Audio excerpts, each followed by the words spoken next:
Hello, it's Pat here with you, and I'm talking today with Steve Hall, who is the OIC of Teen Challenge. Welcome, Steve. Hi, Pat. Yes, it's good to be here. Actually, I'm the CEO the real title is Executive Director for Teen Challenge. Oh, okay. Yeah. Now, tell me a little bit about Teen Challenge. Yeah, look, Teen Challenge, it's actually called Adult Teen Challenge, but Teen Challenge has been operating down here in Esperance for many years now, out at Gibson. It started actually from a story called The Cross of the Switchblade, you may remember, back in New York. Mm-hmm. And a guy by the name of David Wilkinson in 1965, I think the year was, Pat, where he had a real passion for those gangs on the streets in New York. And he got alongside them and just wanted to see them find their real purpose in life. And from there started an organisation called Teen Challenge, which now is spread all around the world, 162 countries. Oh, really? Yep, 1,400 outlets of Teen Challenge across the world. Really? And it's been operating here in WA since 1985 by a legend of a man called Malcolm Smith, who came over here from Sydney. And he came over and started up Teen Challenge with $142 in the bank account. And he started up the organisation we now know as Adult Teen Challenge. Right. Now tell me about the name change. You noticed you calling it adult. Yes. We only know it as Teen Challenge. That's right. Well, originally it was Teen Challenge because it was focused on teens in gangs in New York. But over the years, we've noticed that we're dealing a lot more with adults. So we have most of our ages now are 18 plus. And so if you were an adult in your 30s, you'd say, why am I in a teen program? So it's actually Adult and Teen Challenge because, as I say, we have a lot of older people now in their mid-20s, some of them going into their 30s, who are working through this behaviours or strongholds of addiction in their life. Could you tell me some of the addictions? Because we always think straight away of alcohol. That's right, yep. So today addictions are very varied. From alcohol, obviously drugs is a big issue that we're facing. But there are other addictions too. We know that there's the addictions of pornography. There's addictions of just anything that controls your life and takes it off its course. And so we're dealing with a variety of those at Adult Teen Challenge. So the adults, were they addicts as teenagers? And it's just become part of their lifestyle, and now they're looking for a way out. Look, the truth of it is most addictions start early. It might start with the idea of just a cigarette as a young teenager in high school. And that behaviour, if it becomes an addiction that's trying to cover up a pain, or it's trying to cover up hurt, or actually trying to cover up a sense of lack of identity, and that's really a big issue, then it then moves to other things such as drinking and then possibly marijuana, then moves to other things as life goes on. So quite often these habits, which are, if they're covering up pain and hurt, start quite at an early stage. And in there are some behavioural habits that start to form. And so, yes, you would possibly say many of them start young, but the real issue doesn't start till later on in life, where they're realising this is impacting relationships. It's impacting relationships with family, their spouses, their siblings, and it just moves on because all of a sudden the mentality is it's actually about trying to solve my problems, and we tend to hurt others in that process. So that's what we're trying to break, that cycle, that you are actually valued and that you can break this cycle and actually restore those relationships, which is another part of what we want to try and do. Let me go back a minute now and talk about you. Yes. Were you an addict, or how come you're in Teen Challenge? Fortunately not. I wasn't, but my background started when my wife and I first got married, actually. Within the first 6 months of our marriage, somehow we ended up running a boys' home with 8 young men, ages between 13 and 16, who were all from broken families. And in that, we had a real heart for the hurt and the brokenness of these young people, seeing the disappointment on them when they were promised by a parent that they're going to take them out for Christmas and they never turn up, and you feel that heartache. So we started to see the brokenness of life quite early. I was working for a retail company as a manager and moved up the ranks in that area of business. But my heart was still, how do I utilise my life to actually respond to some of the brokenness? And my wife had the same heart as well.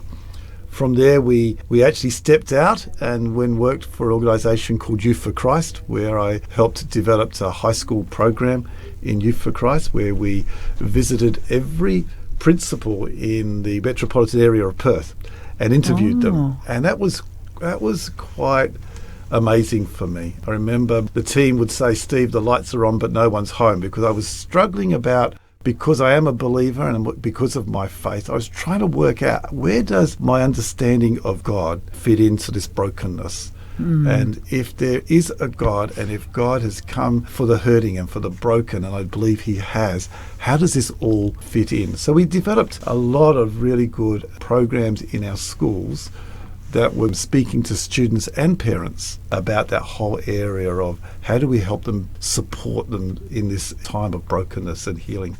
So from that, I then moved into another organisation called, in those days it was called Perth City Mission. It was Mission Australia now. And my job was to do the high school ministries.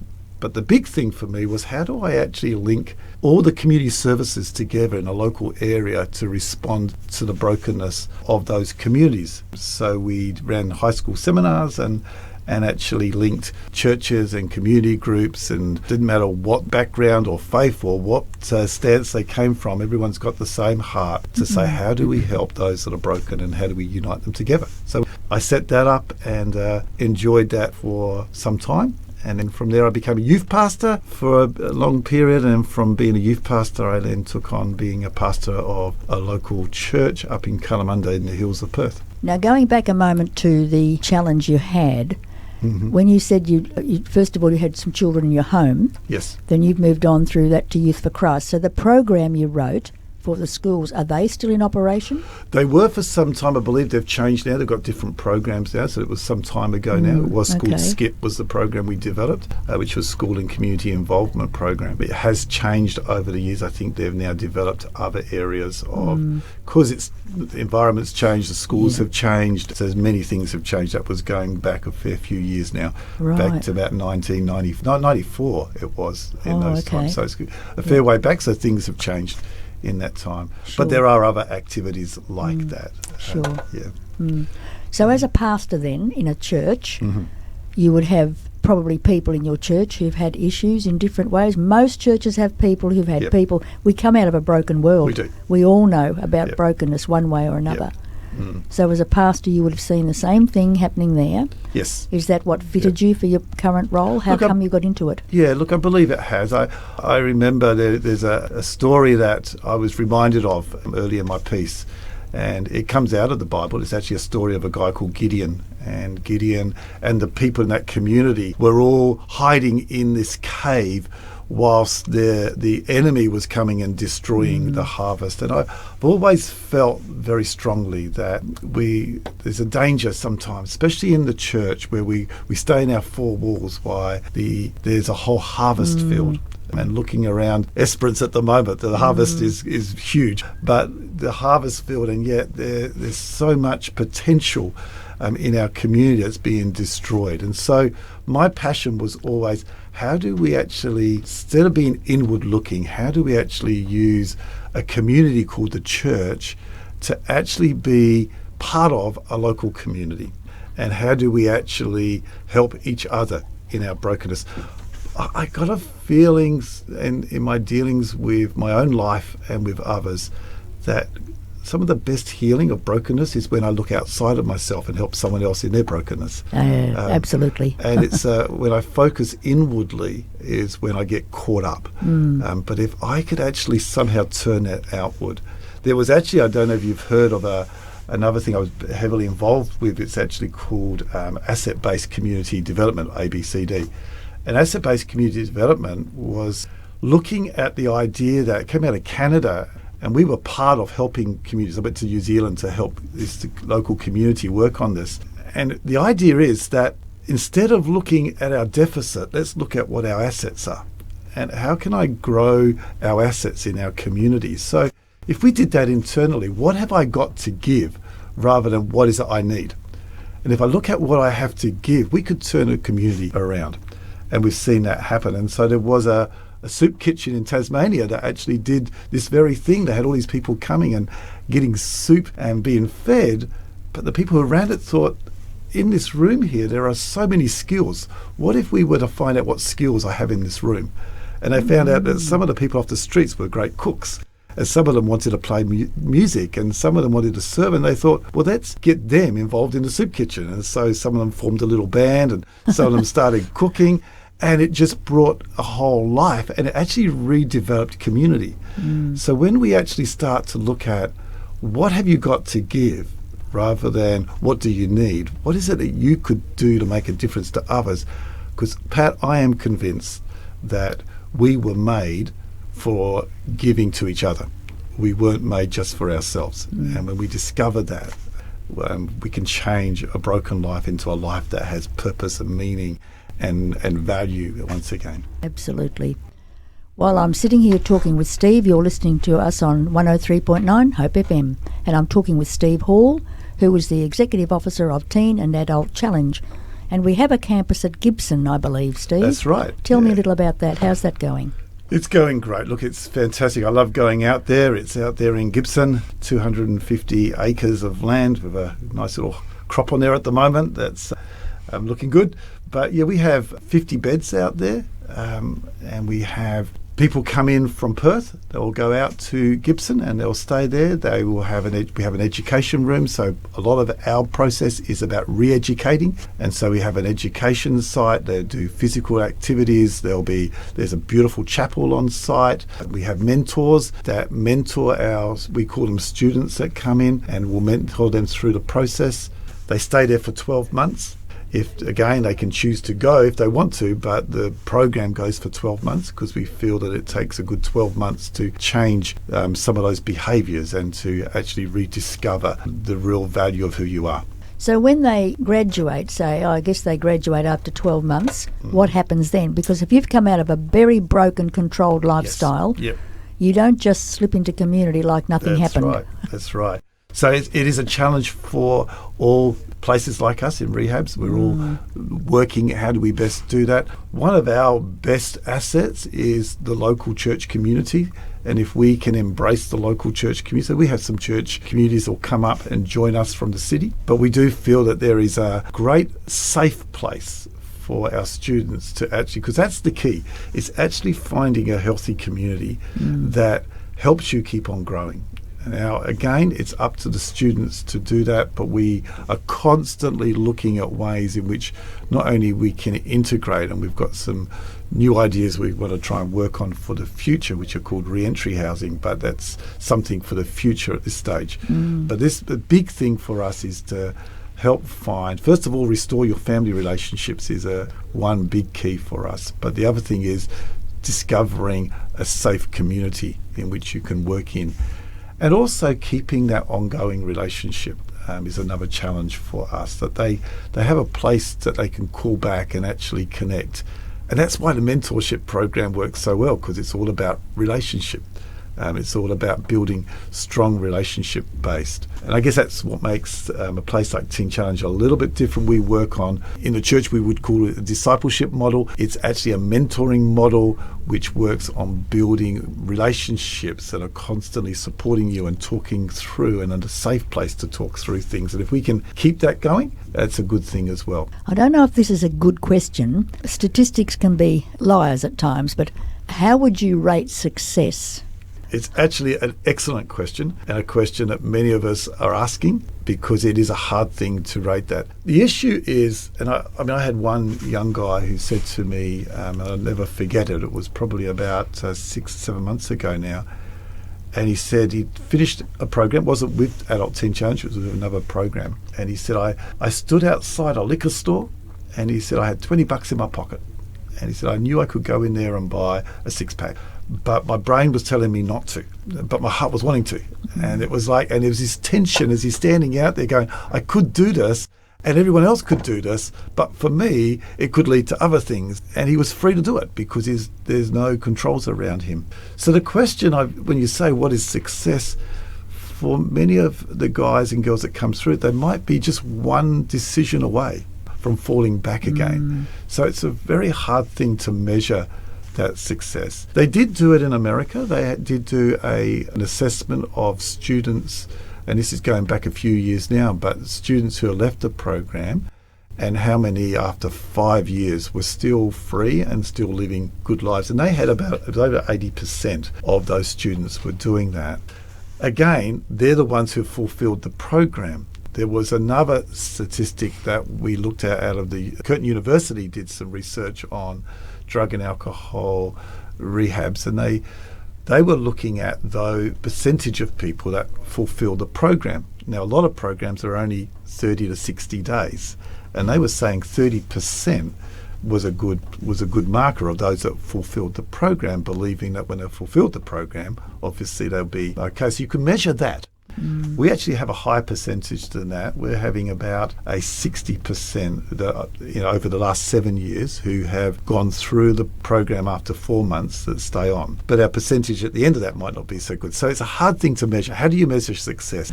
And really, I think for me, the greatest success is seeing the many young people or adults that have come through our program who are now, there's many of them, I could name heaps of them at the moment, who are actually involved in church ministry. Maybe they're pastors, they're leading great churches, or they're involved in community services somewhere, or they are building great families and actively involved in their local communities.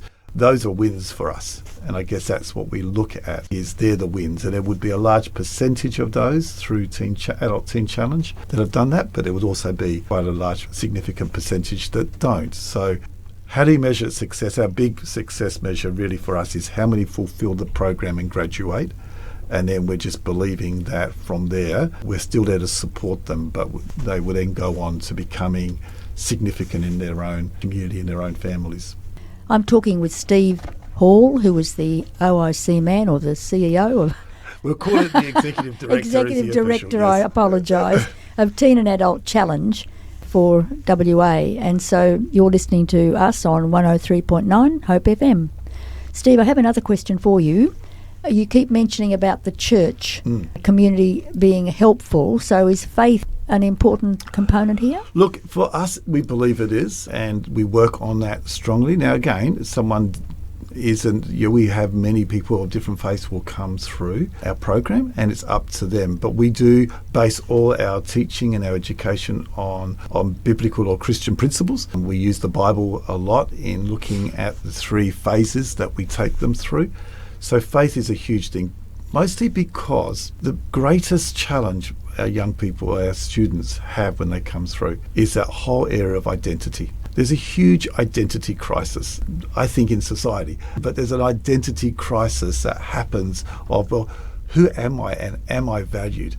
And our biblical base in which we work is saying you are valued. You were created for significance. You have been made for a purpose. There is a God that desires to actually tell you that you are more than loved, so much so that he gave his life for you. So faith is a big part of our message. It is who we are. It is what we believe, and our students will hear that. And yes, they are regularly looking at Bible verses. So yes, it is a very strongly based on the scripture, because we believe that's where the renewing or the transforming of our thinking happens. Not to be religious, but to know that you are loved, you are accepted, that you are significant, that you are valued in life. And that's where I believe the Christian faith comes in. Absolutely. And one other question for you. How is Teen and Adult Challenge funded? Do you get government support, or how does that work? Well, that's where the Christian faith comes in strongly. On my knees a lot. Look, we don't get any government funding. All our funding is based on support, try and build up our corporate support. But yeah, everything that is funded, and it is a very expensive program. We have to raise a fair bit, so we send out newsletters and pray a lot. Our funding is from very, very generous supporters, but obviously it's something that we are always trying to build. And also, with my taking on this new role, the change of executives with Malcolm was a fantastic influence in that, and so we have to try and rebuild some of that. But all our funding is from donations and from support of very generous businesses and people that have invested into us. I would imagine, though, that the students would have to make a contribution. Yes, yep. So the students pay money from their Centrelink, so that comes in, but it's about per week. We've worked it out. It's close to a $400 to $500 shortfall of what it costs per week for a student to go through. So we have to make up that shortfall. But yep, the income is a great base for us where we start from, but nowhere near covers the overall costs of running something like Adult Teen Challenge. Well, there you are. Those of you who are listening to us on 103.9 Hope FM, if you feel inclined to support Teen Challenge, please give Steve a call. Steve, what would be your contact? Look, the best thing to do is go online and actually check. If you go onto our website, Adult Teen Challenge WA, there is contact details there of our office number, or you can actually email in, would be a good way to go. Or if you like, Pat, I can give the phone number for Adult Teen Challenge, 0892465777 is our office in Perth. But most of all, Pat, if there are people that feel that they've got family or they've got friends or they've got their own personal needs, one of the things that is so painful, and I see it over and over again, are parents of young people, not just children, but even just adults. It's heartbreaking. And sometimes you have to do the tough stuff. Sometimes you have to just go, I've got to do the hard moves and not enable. One of the biggest issues with it is when us parents, we love our kids and we want to try and save them, but sometimes we just enable them. And it's a very hard call. It's a hard call, and sometimes you need support in that. And if we can help out or support in any way, we want to do that, because it is about sometimes doing the tough things to see our loved ones break through some of this addictive behaviours. So please, if we can help out, if people know of friends or family, or they just need some support in any way, they can ring our number and the office, someone in the office. We've got some great people down there who will help them out and try and point them in the right directions, or point them towards our own program. Thank you, Steve. We've enjoyed our time together. God bless you indeed, and the work of Teen and Adult Challenge. Great, thank you.